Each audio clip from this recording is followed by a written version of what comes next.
Oh, roi des anges, l'âme songe petit en un soit l'enoué, soit l'enoué par un goût, soit l'enoué, l'âme songe petit en un soit l'enoué. Oh, roi des anges, l'âme songe petit en un soit l'enoué, soit l'enoué par un goût, soit l'enoué. L'âme songe petit en un soir l'enoué.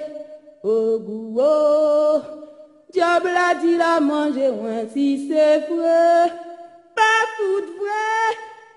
Oh, diable a dit la manger, moi, si c'est vrai. Mais mon Dieu, oh, gain les saints, oh, diable a dit la manger, moi, c'est pas vrai. C'est pas vrai, Timounio, c'est pas vrai. Ça c'est jouet, Timounio, ça c'est blague.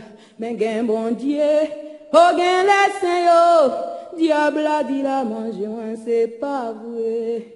Oh goût, diable a dit la manger, moi, si c'est vrai, c'est pas tout vrai. Oh goût, papa, diable a dit la manger, moi, si c'est vrai. Mais gain mon Dieu, oh gain les saints, oh, diable a dit la manger, moi, c'est pas vrai. Pas vrai, Timounio, c'est pas vrai. Ça c'est blague, Timounio, ça c'est jouet. Mais gain mon Dieu, oh gain les saints, oh, diable a dit la manger, moi, c'est pas vrai.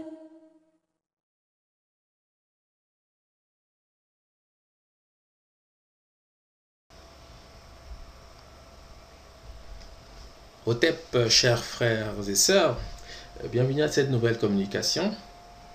Aujourd'hui, nous allons nous entretenir sur la notion de couleur et de lumière, puisqu'aussi bien Kwanzaa est une fête sur le modèle des fêtes annuelles africaines qui met en avant un certain nombre de couleurs que l'on retrouve d'ailleurs partout en Afrique sans réellement justifier de la prééminence de ces couleurs dans l'univers culturel kémite. Aujourd'hui, nous entreprenons donc d'éclairer, sans mauvais jeu de mots, le public sur cette question spécifique associée à la couleur et aux célébrations de Kwanzaa. Alors, chacun reconnaît cet étendard qui représente les couleurs rouge, noire et verte et qui fut aussi celui de l'Universal Negro Improvement Association, fondée par Marcus Garvey en 1917.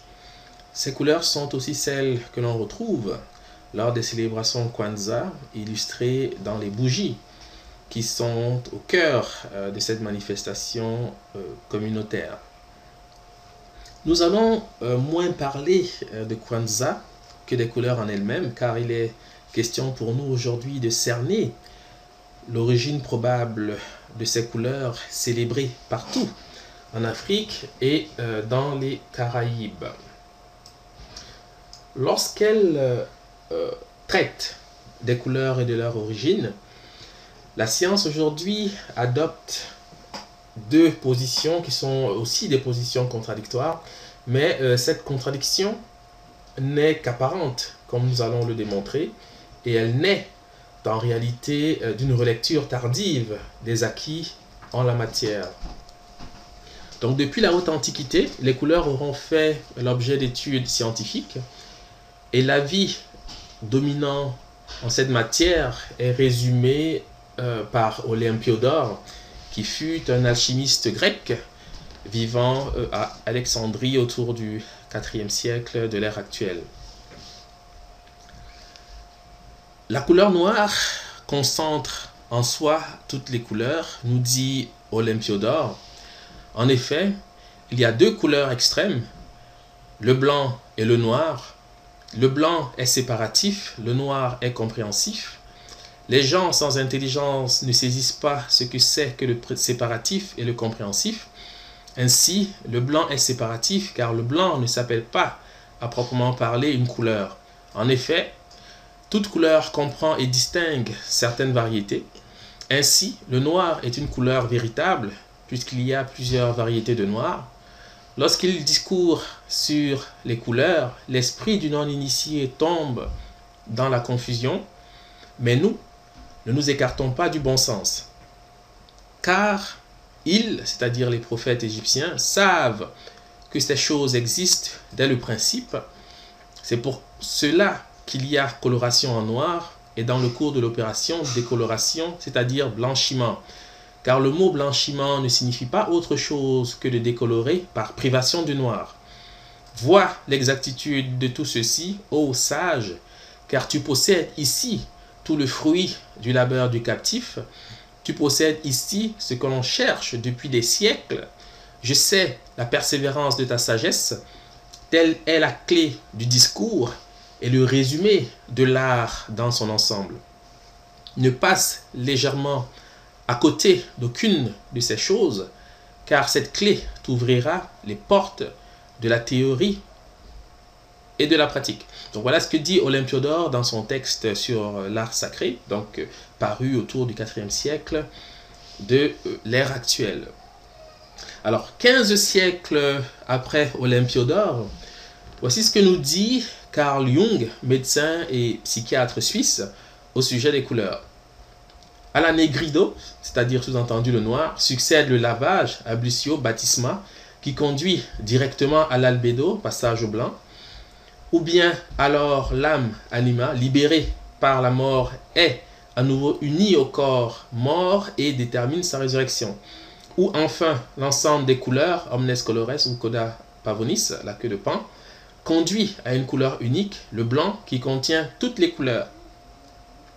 À ce stade, le résultat essentiel du processus est atteint, que beaucoup d'alchimistes estimaient autant que s'ils avaient été le but dernier du processus. Donc voilà ce que dit Carl Jung au XIXe siècle. Il est cité par Paul J. Smith dans Études rabelaisiennes, page 62. Ainsi, on peut voir qu'il y a une sorte d'inversion au niveau des principes de couleur, tout au moins au niveau de la compréhension de ces principes. D'un côté, Olympiodore affirme que le noir est la somme de toutes les couleurs, et de l'autre, Carl Jung qui adopte la position opposée en affirmant que le blanc est la somme de toutes les couleurs. Or, comme disent les alchimistes, il est impossible d'exprimer deux choses contraires par un seul mot, et donc il y a forcément méprise quelque part. Je rappelle que l'opinion de Carl Jung est celle qui domine aujourd'hui l'informatique, puisqu'on y affirme continuellement que le blanc est la somme de toutes les couleurs, ce qui, du point de vue d'Olympiodore, resterait donc cette opinion confuse des non-initiés. Maintenant, il faut savoir que lorsqu'on traite des couleurs, on observe deux phénomènes appelés synthèses. Nous avons d'une part la synthèse dite additive et d'autre part la synthèse dite soustractive. La synthèse dite soustractive est la plus anciennement étudiée et fait allusion aux pigments naturels présents autour de nous, dans les plantes, les roches, les animaux, etc. Et la synthèse additive, quant à elle, fait référence aux rayons de lumière que nous percevons avec l'œil humain, donc rayons provenant naturellement du soleil. La synthèse soustractive est celle qui permet de dire que le noir est la somme de toutes les couleurs, et la synthèse additive est celle qui permet de dire que le blanc est la somme de toutes les couleurs. Mais nous voyons déjà ici que nous ne nous situons pas tout à fait au même niveau, puisque d'une part il s'agit de pigments avec la synthèse soustractive, et de l'autre il s'agit de lumière avec la synthèse additive. Ainsi, comme on le voit sur ces images, on observe que les couleurs primaires de la synthèse additive deviennent les couleurs secondaires de la synthèse soustractive, et que les couleurs primaires de la synthèse soustractive deviennent les couleurs secondaires de la synthèse additive, ce qui permet de voir que l'une est le contraire de l'autre. Mais tout ce discours peut embrouiller l'esprit non averti, et c'est la raison pour laquelle nous demandons d'être attentifs à partir de cet instant. Donc, qu'il s'agisse de pigments ou de lumière, toute manifestation de couleur suppose l'existence initiale d'un corps noir. Dans le système solaire, les étoiles et surtout le soleil sont des objets célestes apparentés au corps noir. Alors, qu'est-ce que c'est qu'un corps noir? Nous reprenons ici l'explication de Douglas John Coley. Supposons un ensemble d'éléments physiques, comme les atomes ou les molécules, interagissant au hasard dans le désordre le plus complet et en équilibre avec l'environnement. Il en résulte que, premièrement, le système total possède une température bien définie et comporte une suite continue de niveaux d'énergie parce que les éléments interagissent. Deuxièmement, le système émet autant qu'il reçoit à chaque longueur d'onde parce qu'il est en équilibre avec son environnement. Troisièmement, la nature des éléments importe peu parce que la suite des niveaux d'énergie est continue. Dans ces conditions, il est plausible que le rayonnement et la répartition spectrale d'un tel système dépendent uniquement de la température. Ce système s'appelle le corps noir et son rayonnement, le rayonnement noir. Il n'existe pas dans la réalité, bien que plusieurs systèmes physiques, dont le Soleil, s'en approchent. Donc, poursuivons avec ce que disent Séguin et Villeneuve.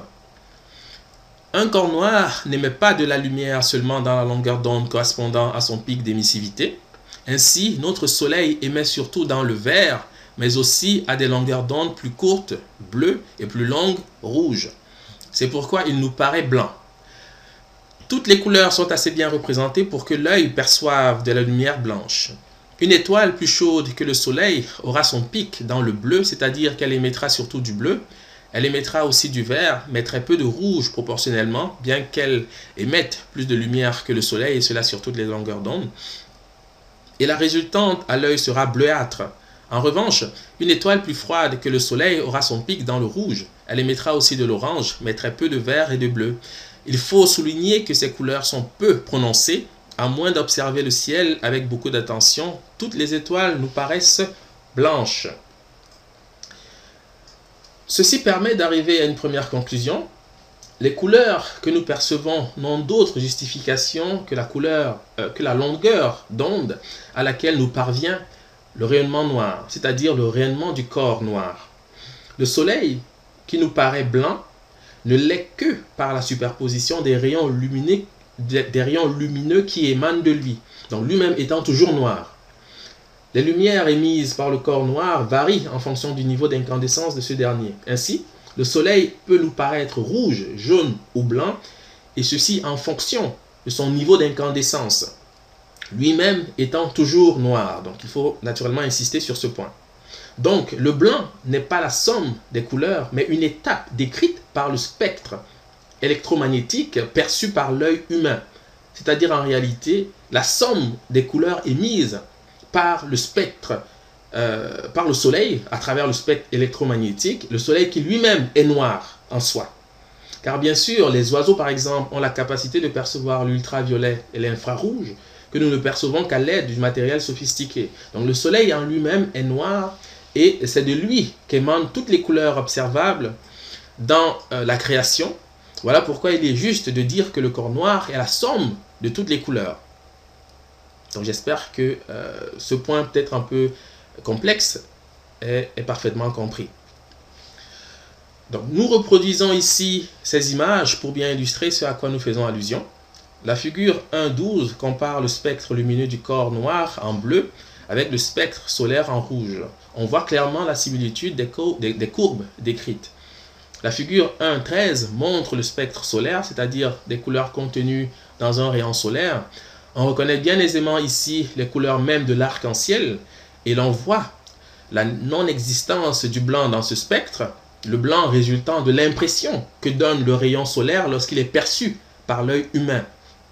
Si nous étions par exemple des faucons ou des pigeons, nous verrons ce spectre tel qu'il paraît en réalité, ce qui permet de saisir l'erreur de Carl Jung et d'établir les perspectives rendues par l'avis d'Olympiodore à propos de la couleur véritable. Une conséquence de tout ceci est observable dans la nature, car seuls les corps noirs, tels que le lichen par exemple, ont la capacité d'absorber les rayons solaires et de diffuser autour d'eux, par rayonnement, l'énergie reçue de ces rayons. La neige, qui est le contraire d'un corps noir, réémet par diffusion sans l'absorber presque toute la lumière qu'elle reçoit.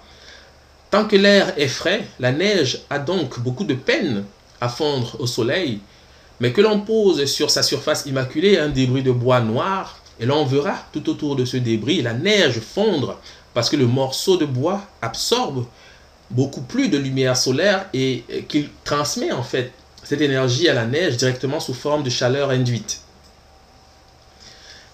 Dès l'Antiquité africaine, la compréhension du corps noir apparenté au soleil et vu comme à l'origine du rayonnement lumineux est manifestée dans le disque solaire de sainteté que l'on représente au-dessus des principaux nétérous de la tradition ancestrale kémite.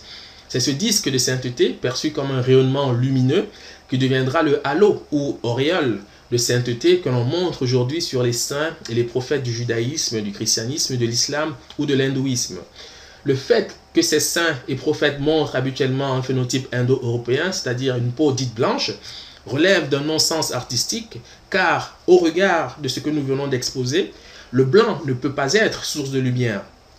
Et si l'on considérait ces représentations d'un point de vue figuré, il faut bien reconnaître la condescendance avec laquelle l'exégèse de ces religions révélées aura traité du soleil comme incarnation de la divinité, ce qui permet de voir que cette iconographie spécifique relève en réalité d'un emprunt fait à la tradition ancestrale kémite, où ce symbolisme et la compréhension qui l'accompagne s'accordent parfaitement. Donc nous montrons ici Inpu, c'est-à-dire Anubis, auréolé du disque solaire, à une période tardive qui est la période gréco-romaine. Inpu qui, comme chacun sait, deviendra le Saint Christophe de la tradition chrétienne. S'agissant de la couleur des nétérous, voici ce qu'en dit S. Mayassis dans son ouvrage sur les mystères et l'initiation en Égypte ancienne. Le noir est, bien souvent, la couleur des dieux. Osiris était noir, Isis fut regardée comme une déesse noire et rouge, une nubienne, et figurait voilée de noir. Selon Porphyre, Kneph, le dieu créateur des Égyptiens, était noir. Un dieu noir figure sur le tombeau de Séti Ier, rappelons Déméter noir. Le noir fut, pour les prêtres égyptiens, une des couleurs sacrées, mais nous avons d'autres exemples encore. L'ombre de l'âme est peinte en noir, l'âme pénètre au ciel sous la forme d'une étoile noire. Le mort roi se nourrit du lait de 2 vaches noires, nourrissent des âmes d'Héliopolis. Arrière grand noir, le rameur Kemwour rame pour toi. Kemwour est l'épithète d'Osiris noir identifié à Atribis avec le grand taureau noir.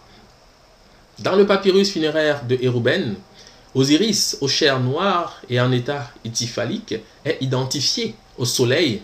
De cette disposition du dieu sort une boule rouge, symbole de la vitalité, d'où sort le scarabée noir, le nouveau soleil. Nous reprenons ici une notice de Cheikh Anta Diop, Kemet signifiant le pays des Noirs ou le pays noir. Kemit, traduit habituellement par les Égyptiens, signifie en réalité les Noirs. Kemtiu, les Noirs. Kemsi, la Noire, titre porté par la prêtresse d'Hathor. Kemi, le Noir, titre porté par Osiris lui-même. Kem, Noir, épithète d'Hathor, d'Apis, de Mine, de Thoth, etc. Set Kemet, la femme noire, épithète d'Isis, comme chacun sait. Maintenant, si nous rentrons dans le détail concernant Osiris, nous pouvons nous référer au pilier Djed, incarnation du Seigneur d'Abydos. Voici ce que note S. Mayassis au sujet de ce pilier. Après avoir célébré les jours précédents les funérailles du dieu, c'est-à-dire Osiris, on dressait un pilier, le pilier Djed, un pilier à 4 chapiteaux qui est censé contenir Osiris, le dieu mort Sokaris Osiris, au moyen de cordes, jusqu'à ce qu'il se dresse droit sur sa base. Et Alexandre le Noir ajoute, les Égyptiens, pour exprimer en peinture la couleur du feu du soleil, peignaient quelquefois Osiris d'un rouge de pavot des champs, que nous appelons coquelicot. Les Indiens peignent encore leur dieu suprême en rouge. Suivant Diodore de Sicile, les prêtres d'Osiris portaient un bonnet ou une espèce de chapeau rouge avec une plume d'épervier. On voit également sur les monuments égyptiens Osiris vêtu de bleu et de rouge, comme on peint habituellement, comme on peint Apollon et les dieux du premier ordre. Le bleu de saphir était consacré à Isis et on lui donnait aussi les couleurs d'iris ou de l'arc-en-ciel. Tout ceci pour dire quoi? Tout ceci pour dire que qu'on voit ici représenter le spectre lumineux des couleurs primaires à travers le pilier Djed, celle à la base de toutes les autres et qui émane du soleil qu'incarne précisément la figure d'Osiris au moment de sa résurrection. C'est de cette cérémonie du redressement du pilier Djed qu'émane la tradition chrétienne de la crucifixion, Et l'obscurité décrite après la mort du personnage de Jésus n'est qu'une allusion au soleil mort, c'est-à-dire Osiris, dont l'absence plonge le monde dans l'obscurité. Car, faut-il le rappeler, la lumière n'existe que par la présence du soleil, la nuit par son absence. Cette nuit à Kemet est traduite par le cheminement du soleil dans la droite, où il va jusqu'au seuil de la mort et renaît au matin. Donc, on pourrait naturellement développer là-dessus, mais le format de cette communication ne nous le permettrait pas. Donc, il y aurait encore beaucoup à dire, bien sûr. Le sycomore était aussi identifié à Osiris, au motif que, pendant les célébrations du mois de Quak, on habillait cet arbre de guirlandes de fleurs multicolores. Cette tradition est restée dans les guirlandes qui habillent désormais l'arbre dit de Noël et qui incarnent les lumières précisément qui émanent du soleil renaissant et produisent le spectre électromagnétique. Donc voici une image a priori anodine, mais qui permet de résumer en fait toute la création. Ici, le noir incarne le règne animal, le vert le règne végétal, le rouge le règne minéral et le bleu les corps célestes. Donc la manifestation des couleurs primaires est aussi dans le mouvement initial d'Atum au moment de la création, à travers la fleur de vie que nous n'évoquons ici qu'à titre indicatif. Donc la Vesica Piscis, ou mesure du poisson, qui est cette figure que forme l'intersection de deux cercles identiques, est à l'origine du fameux nombre d'or des anciens Africains. Et c'est aussi de cette figure que naît la croix, car Atum est un dieu de superposition et de juxtaposition, comme toutes les dignités africaines par ailleurs. Ce qui signifie qu'il s'appréhende à travers Osiris par l'ancestralité, c'est-à-dire le culte des ancêtres, et par la communauté, c'est-à-dire l'entraide et la solidarité de groupe. Ce qui est le cas aussi pour toutes les cosmogonies africaines, où il y a toujours un personnage central en fait qui a la figure d'Osiris. Des notions qui nous rapprochent en fait, parlant donc de communautarisme, d'entraide, de solidarité, etc. Ce sont des notions en fait qui nous rapprochent des célébrations du Kwanzaa. Donc la Vesica Piscis est encore une figure que l'on retrouve dans le christianisme avec les personnages de Jésus et Marie. Mais l'on comprend pourquoi ce personnage encadré par la mesure du poisson ne peut pas être blanc, puisque les couleurs telles que le montre la figure en haut montrent le noir et le vert, c'est-à-dire les couleurs d'Osiris lui-même, le noir et le rouge étant rendus à Isis, et le noir et le bleu à Amon. Ici apparaît bien naturellement l'un des aspects de la Sainte Trinité africaine à travers le Père, la Mère et le Fils, qui sont les trois pétales initiales de la fleur de vie. Nous pouvons encore développer là-dessus, mais ceci fera certainement l'objet d'une prochaine communication. Cet acétate est simplement pour illustrer qu'Osiris est effectivement de ces couleurs, c'est-à-dire le noir et le vert, et que la couronne de droite rend encore l'idée déjà largement évoquée, suivant laquelle il est lumière, c'est-à-dire la source de toutes les lumières, cette lumière dont le spectre initial forme aujourd'hui la table du Kwanzaa. Hotep, chers frères et sœurs, et Anuri Kwanzaa à tous.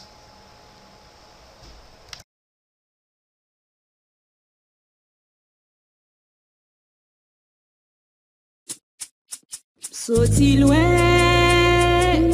pas marcher traîner, rive pas ici, dormi ton nuit pour m'acheter de l'eau. Ouais, j'en peux pas l'eau, ouais, voilà un bagot. La chime gêne, moi pas rien.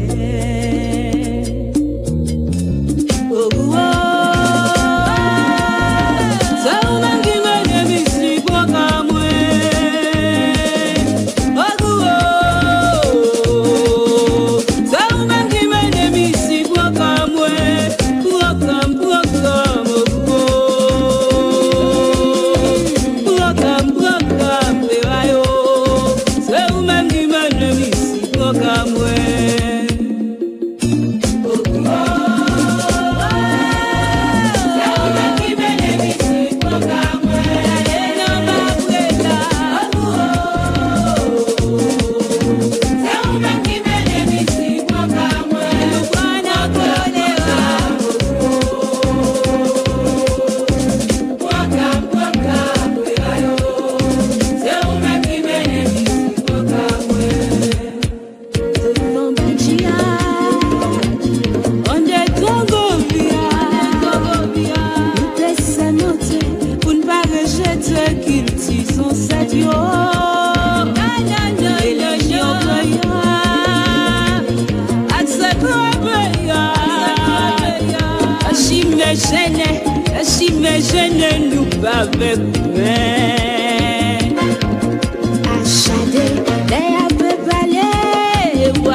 konnen pas quoi.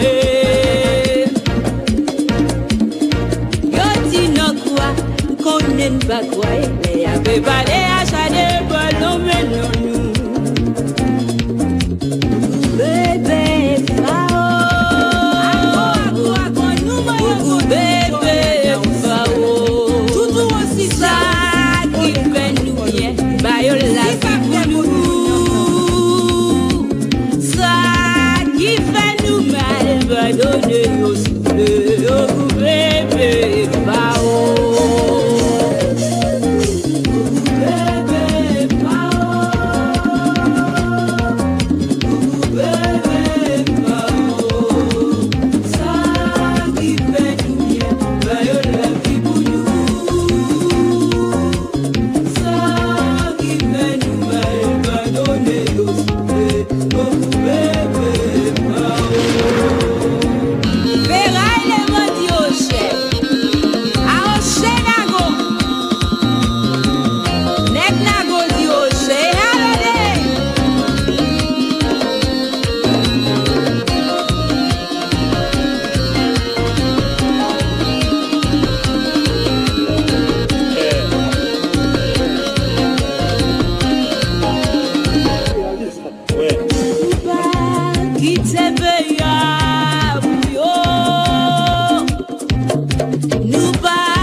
From la caille.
Lele o, o sonhar que com lele o.